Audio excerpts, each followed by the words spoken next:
They made a commitment, they need to fulfill it. Tonight, members of Winnebago Area Health Authority are in Ottawa to make sure the federal government keeps a promise of a new hospital in Moosonee, Ontario. You know, it's an honor to be able to speak my language, and Shiniwan, also known as Ojibwe, to speak in the Ontario legislature for the first time. An Ontario MPP is set to make history this week. Public dollars are being put towards it in a way that's not effective or efficient, and yet there's a huge need. And the Northwest Territories has released their 2024 budget.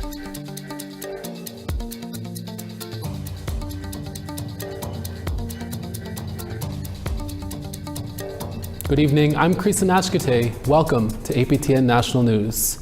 After more than 9 years of protests by the mother, an inquest begins today in Regina in the drowning death of a 14-year-old Indigenous high school student. According to a coroner's report in May of 2015, Haven Dubois left his school in East Regina to smoke cannabis with his friends. He walked away from their vehicle and was last seen by a creek east of the school. He was later found unresponsive by his mother in waist-deep water in that creek. The provincial coroners ruled drowning was the cause of death, with cannabis playing a factor. From the beginning, Dubois' mom, Rochelle Bear, has disputed that decision. She believes foul play was involved and a proper investigation was never done by the Regina Police Service. After years of protests and cross-country awareness walks, her work has finally paid off with this inquiry. It runs this week at the Royal Hotel in Regina. It has been 3 years since 215 anomalies were discovered at a former residential school in Kamloops, BC. APTN's Tina House takes a look back at what's happened since that horrific discovery. On May 27, 2021, Kamloops Tisawepam announced they had discovered 215 anomalies suspected to be unmarked graves. That news shocked the world, and this impromptu memorial was started outside of the former Kamloops Indian Residential School. Visitors from around the world descended upon Kamloops to come pay their respects. Many of them also residential school survivors, who had their own horrific tales of how they barely survived. In June of 2021, we met up with the late Stanley Paul Sr. In 1957, he was forced to attend the residential school in Kamloops. For Stanley, he, along with thousands of others who were forced to attend these houses of horror, the physical, mental, and sexual abuse they endured has left deep imprints of trauma that has never really healed, despite the years that have gone by. Were you surprised when you heard the news about the discovery here? I knew this long time. I knew this long. I know that way back. I know what it is. Did you think you had maybe some friends that were part of the ones that were found? Yeah, right over here. By the school over here, there's a couple of girls over here. I know, and I knew them. My nieces, my cousins, died over here, and that's where you used to have them apples right over here a long time ago. I remember that. Grand Chief Stuart Phillips says what happened in Kamloops inspired other nations from across Canada to start their own searches. We went from the discovery of 215 unmarked graves at the former Kamloops Indian Residential School site to thousands of unmarked graves right across the country. And that continues. At this point in time, more and more First Nations are organizing themselves to investigate the sites where there are residential schools in their territories.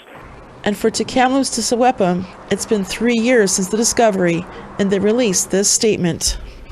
While the number 215 has become a symbol of the children lost at the Kamloops Indian Residential School, it's important to recognize that it represents far more than a numerical figure. It stands for the countless spirits of children who never had the chance to return home from residential schools from all across Canada. Grand Chief says there is much more work to be done. I'm proud of the resilience of our people, that in spite of this horrific genocidal reality, First Nations people across this country are continuing to progress. To Kamloops to Sequepum have yet to release further details about when excavation will take place to identify the anomalies discovered. Tina House, APTN National News, Vancouver. Delegates from the Winnebago Area Health Authority are in Ottawa this week. They want the federal government to live up to an agreement signed in 2007 to fund a new hospital in Moosonee, Ontario. Here's Annette Francis with that story.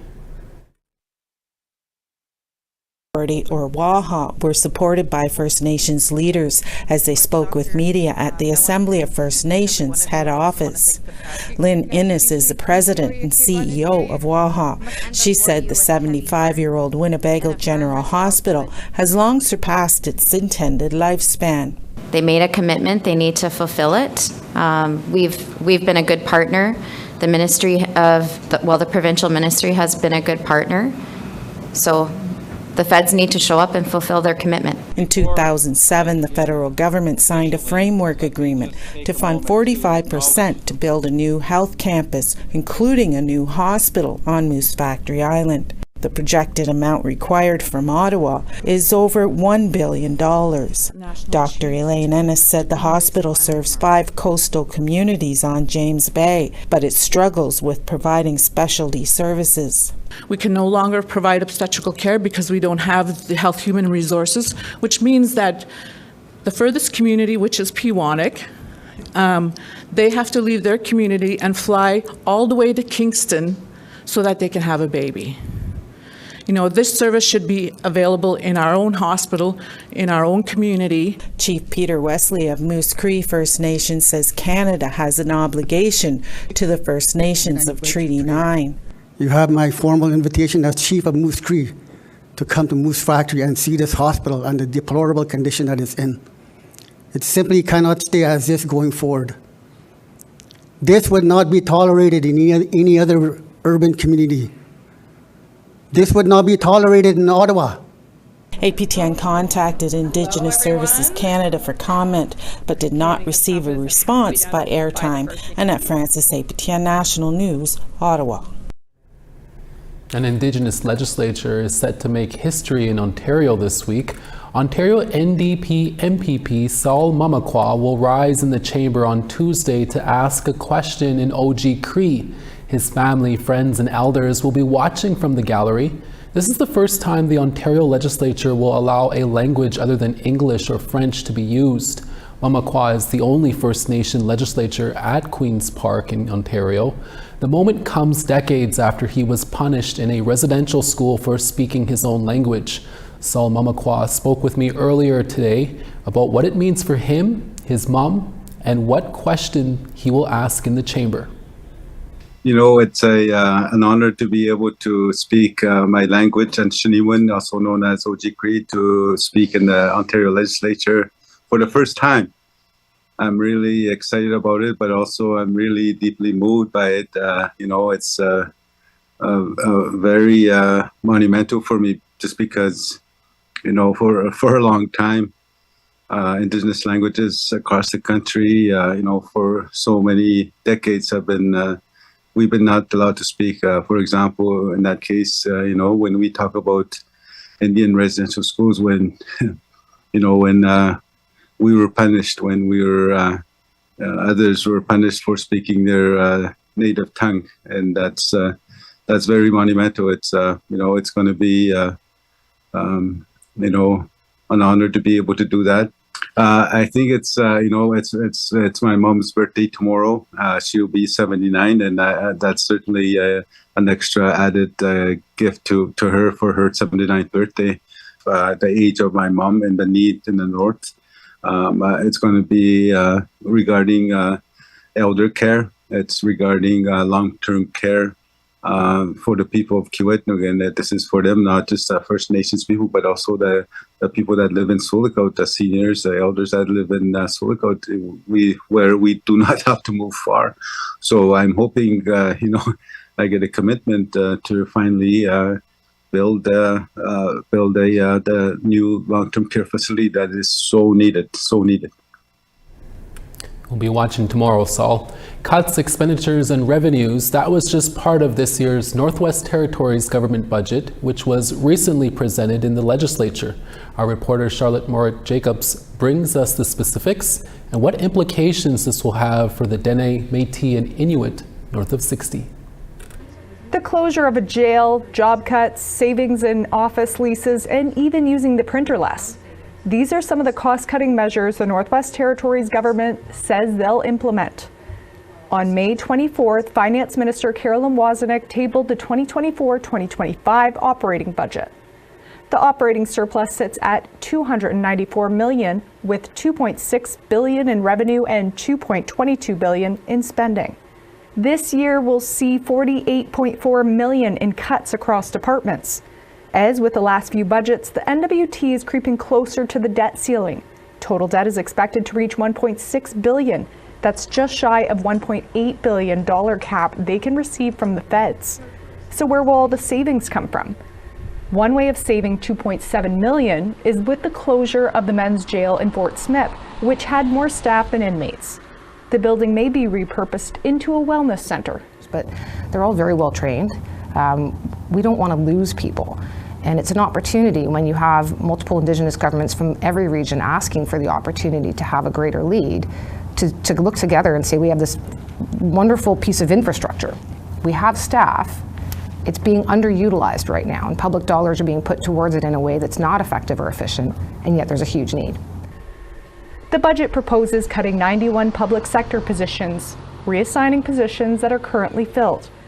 Other cost-saving measures proposed: $1.6 million in saving from infrastructure leases, $900,000 from discontinuing a midwifery expansion program, and $300,000 in printing costs.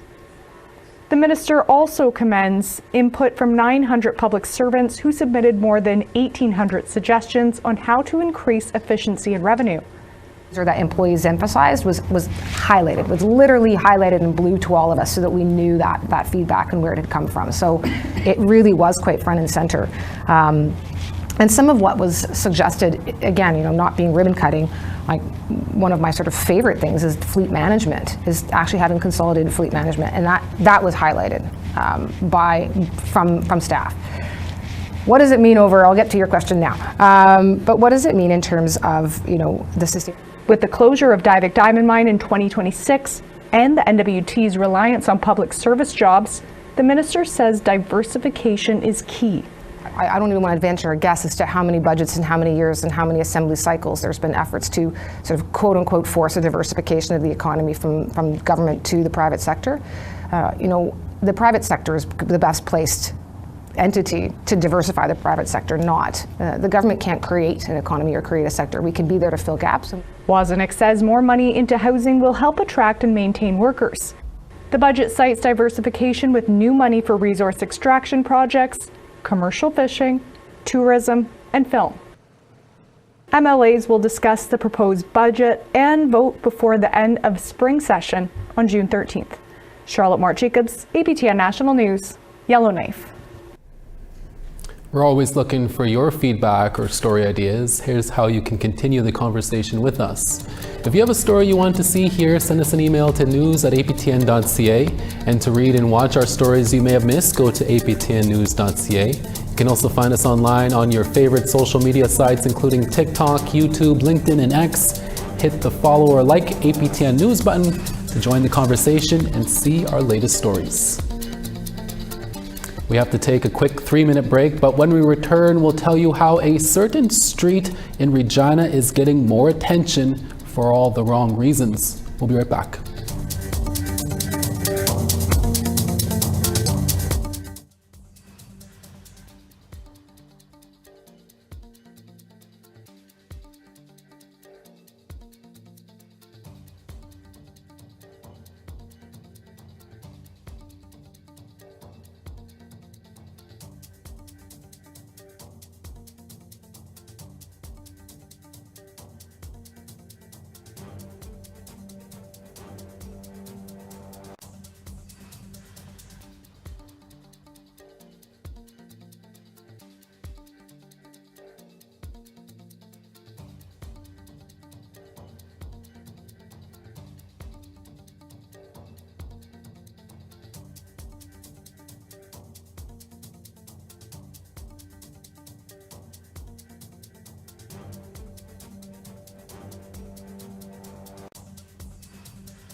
Welcome back. A new Senate report is calling on the federal government to launch an aggressive campaign to revitalize Canada's dormant seal industry.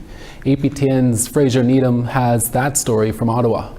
At a press conference in Ottawa this week, Senator Fabien Manning acknowledges it will be an uphill battle, but says it is Canada's responsibility to reestablish export markets for sealed products. There's opportunity there, but it has to be driven by the Canadian government. These are international discussions. We talk about international trade, even with our partners in the United States, and the opportunities, with the 350 million people on our doorstep. Manning is part of the Senate Committee on Fisheries and Oceans. It released a new report on the sealing industry, how decades of anti-sealing campaigns led to export bans of sealed products around the world, decimating the industry.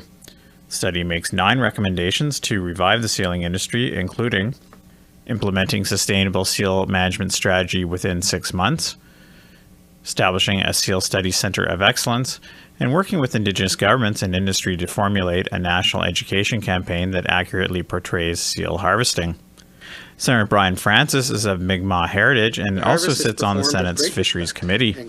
He says Inuit and First Nations people have practiced sustainable seal harvesting for generations. Inuit and First Nations have harvested seals for subsistence purposes for thousands of years. The traditional harvest has been central to our cultures and way of life for generations, far longer than the commercial harvest. The relationship between our communities have with sealing is deep, meaningful, and respectful, and something that should be preserved. Manning says dispelling misinformation by anti-sealing lobby groups is one of the major challenges. There's a widespread misconception that baby seals are harvested in Canada. It hasn't happened since 1987. It's illegal in Canada to harvest harp and hooded seal pups. But when you go out and you see the anti-sealing propaganda, they show harvesting of seal pups. It's a lie. It's a falsehood. Francis agrees it is time to set the record straight on the industry. Important that that be reversed now, and that we start looking not to villainize those that are harvesting proper methods in terms of seals, and it's just another process. The report also calls on the government to withdraw charity status and tax advantages to groups who promote inaccuracies against the sealing industry. Fraser Needham, APTN National News, Ottawa. It has been an on and off discussion in Regina for more than a decade, and now 2 councillors have brought forward a motion to City Council calling for Dudney Avenue to be renamed as soon as possible. Councillor Andrew Stevens and Councillor Daniel LeBlanc brought forward the joint motion Wednesday. The councillors say the street named after Edgar Dudney honors a historical person who was directly responsible for the development and administration of harmful policies towards Indigenous people, including the establishment and oversight of residential schools and Canada's reserve system. Dudney also withheld food rations, which resulted in starvation in Indigenous communities.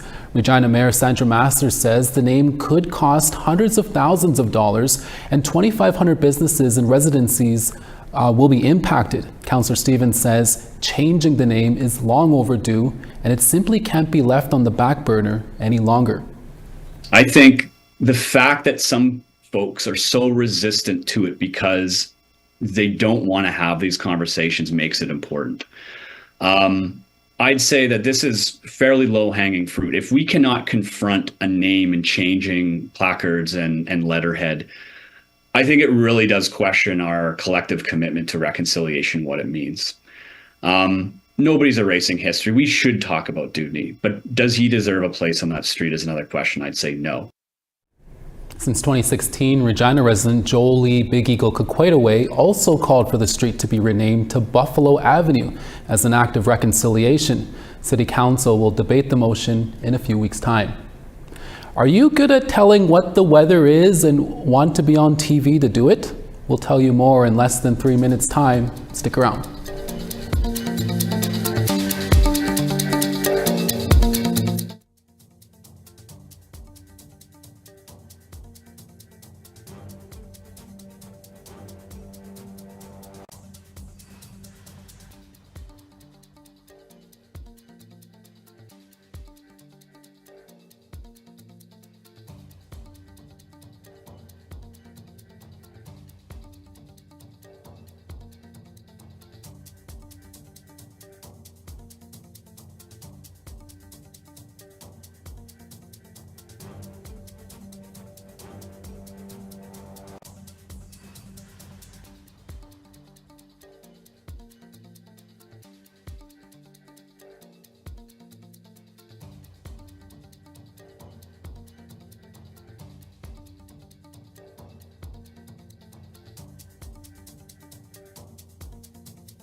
Welcome back. Time now for our photo of the day.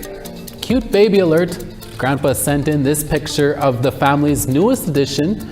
A big welcome to Kai Lily Alodi Moore, granddaughter to APTN editor Wilfred Moore, born on May 13th to Jenna Presley. To be our next photo of the day, send us your pictures to share at aptn.ca. That's a cute baby. Now let's take a look at tomorrow's weather forecast. Newfoundland and Labrador, St. John's 16, PEI 17 in Charlottetown. Inujuak 3, La Grande River 18. In Val d'Or 16, Quebec City 19. Southern Ontario, Peterborough 18, London 19. Northern Ontario, Timmins 16, Sioux Lookout 14. Northern Manitoba, Churchill 12, Thompson 15 with sun.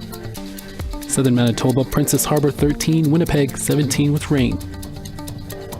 Southern Saskatchewan, Saskatoon 27, Regina 24. Northern Saskatchewan, Stony Rapids 22, Meadow Lake 26. Northern Alberta, High Level 20, Peace River 17. Southern Alberta, Edmonton 24, Lethbridge 29. Southern BC, Kamloops 18, Bella Coola 14. Fort Nelson 18, Smithers 15 with cloud. Dawson 16, Watson Lake 14.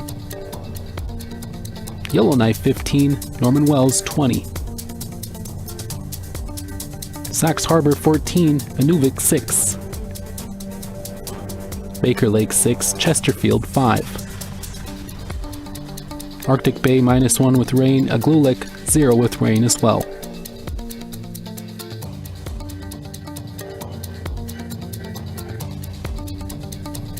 To south of the border now, where Kentucky's governor has declared a state of emergency after a tornado ripped through much of the state, killing at least 4 people and causing widespread destruction. Homes have been reduced to rubble, cars overturned, trees uprooted, and hundreds of thousands were left without power after a series of storms swept through Kentucky and other parts of the southern U.S. over the weekend. At least 21 people across 4 states were killed. Forecasters are warning of more severe weather ahead.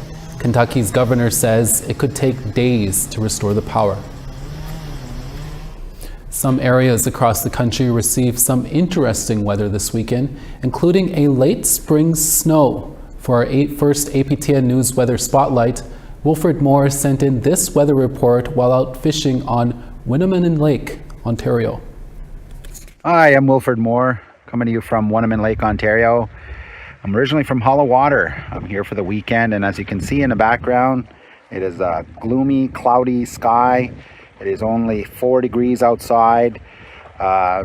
We just flew over Kingfisher Lake not too long ago, and it had some snow there, so it's still snowing up here in the north in some places. Other than that, it's a good day for fishing. And who says Wilfred doesn't do any work around here? That's a running joke in the newsroom. If you want to be featured as our next Weather Spotlight report, visit aptnnews.ca/weather spotlight to submit your video. We'd love to put you on TV. And that is your APTN National Newscast for this Monday, May 27th. We'll be back again for your midday newscast tomorrow. From everyone here in our News HQ in Winnipeg, hi miigwech, masicho. Thank you for watching.